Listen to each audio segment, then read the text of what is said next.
Titikman nga natin ang masarap na naman nating paa. Alright, mga repo. Ginawa natin. Panalo. Yan mga repo. Sarap pa. Pinalambot yan na 3 araw. Pata. Pata ng paa ng manok. Pata, paa.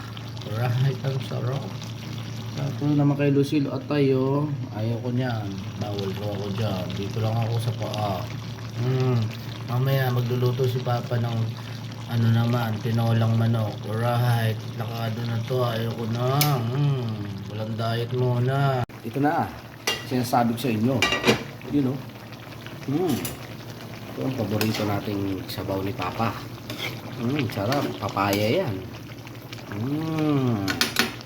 Tinolang manok. Alright, kainin na. Sarap. Bawal diet. Happy holidays. Holidays, you know. Kasi wala na namang diet. Kain na. Bye.